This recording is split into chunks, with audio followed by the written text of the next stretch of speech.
everyone, this is Mindy for Lawn Fawn, and in today's video, I am making a backyard bird feeder magic iris card. The first thing I did was I laid out how I wanted my card to look. I will be using the Magic Iris Scalloped add-on, so I placed that on the top along with a couple different stamp sets. So images I'm using are coming from the stamp set It's a Bird and the Backyard Bird Feeder. I'm going to stamp out all of the images that I had picked out onto 80-pound white cardstock using the Lawn Fawn Jet Black ink. I'm going to color in all of my images using my Copic markers today. And for the birds, for all of their bodies, I am going to be using B06, B04, and B01. So as always with my images, I kind of look at the direction that the image is facing. This first one, the bird is facing to the right. So I put my darkest color, the B06, on the opposite side and then blend it out with the rest of the colors. So same thing now, this one that is flying, I put the highlight area more towards the front of the bird. This one, again, that darkest color is going to be on the left-hand side since the bird is facing to the right. And I like having the color blend just because I think it adds more contrast to the birds, but you could definitely just have a two marker blend if you are limited on markers. I'm going to keep their bellies a fairly light color. I didn't want to take away from the bright blue that I have, so I did C2 and C0. For the two mice, I am going to go with a nice light warm brown color combination. And for that, I am using E55, E53, and E51. Now, it does kind of, I don't want to say wash out, but I did lose my dark color a little bit. So I do go back and add that E55 back in a little bit because, again, I really like to have a contrast to significantly show that there is a shadow area there. I had to go back and fill in to color the ears because I forgot to color their ears that were poking out from the top of the hat. Now, what's really good about this color combination is it works really nice for the bird seed. So I used that E53 and E51 for the bird feed that's going to sit on the ground. And then I did bring in the E55 to do the bird seed that's actually in the bird feeder. For the tree branch, I purposely stamped it just the way it's going to look on the front of my card so I knew exactly where the shadow area was going to be. And so for this, that darker color is going to be towards the bottom. I did E37 as the darkest color, then E35 and E33. And for my cute little squirrel, that's going to be kind of the hidden surprise in my magic iris window, I am using W4, W3, and W2. Now, me personally, we have birdseed that is mixed with sunflower seeds. So I'm going to come in with a W8 and add that to my bird feeder and also to the little bird seed that my squirrel is holding. The outfit for my mice, I'm going to be using BG99, BG96, and BG93. I like to go through my markers and pick out colors that I don't normally grab. And these three BG colors are ones I don't normally reach for. So I like to kind of go through and put those markers to good use. Now, for my leaves on my tree branches, I am using G17, YG06, and YG01. That YG01 really kind of gives you a nice pop of bright green on there for that highlight area. I had stamped multiples of these little flowers that I plan on adding to my tree branch, so I just brought in a yellow for the center and then an R21 to quickly color in the petals. And then for the body of or the belly of my mice, I am using R01. It's just a really nice, soft, light pink. And for my bird feeder, I am doing a nice bright red. So I have R27, R24, and R21.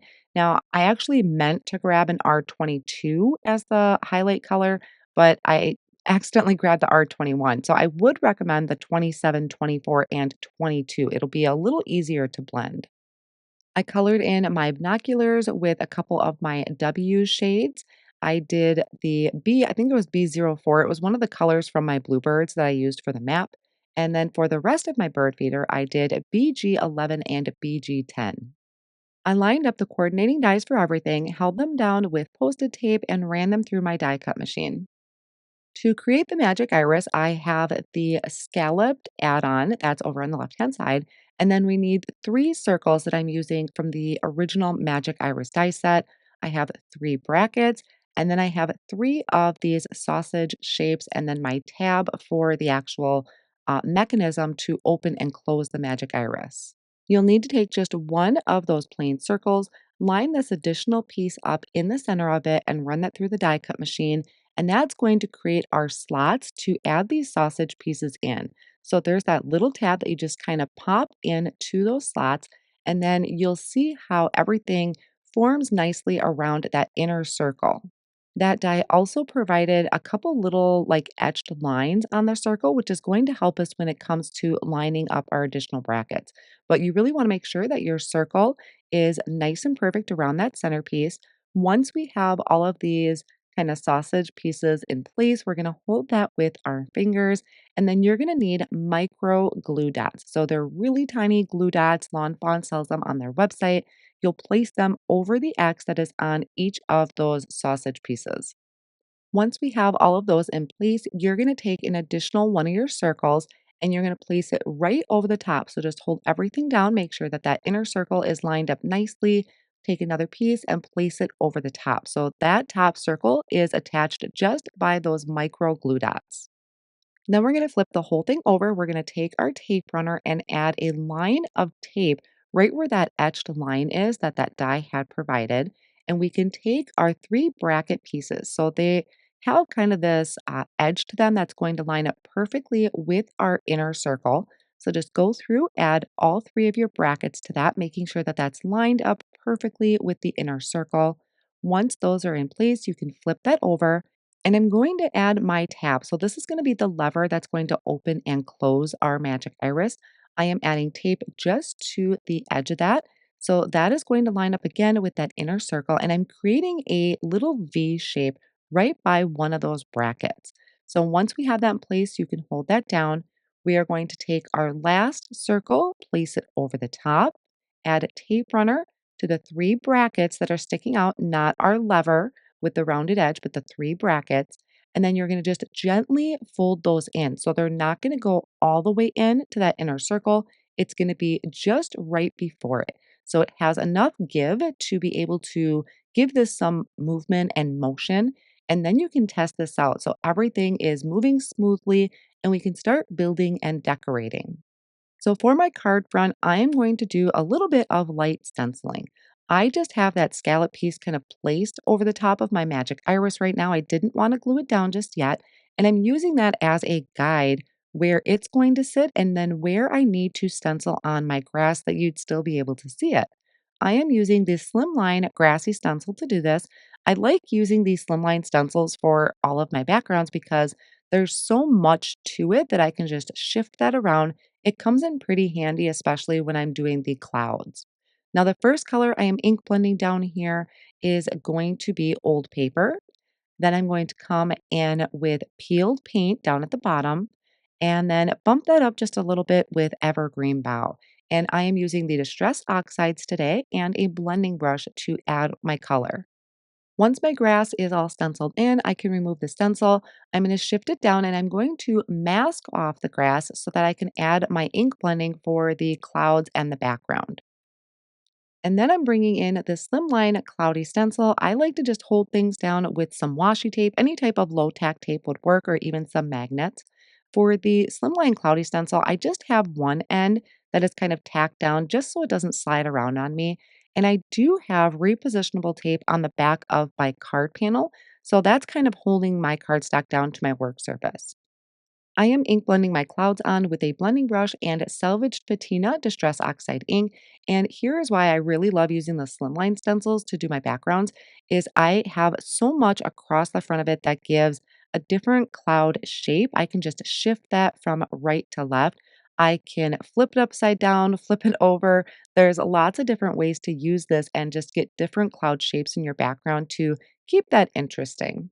So I will work my way down the front of the card doing my clouds. And then at the bottom, I remove the cloudy stencil and I have that mask there for my grass. I'm just adding a little bit of that blue ink so it looks like everything is kind of cohesive throughout the card front.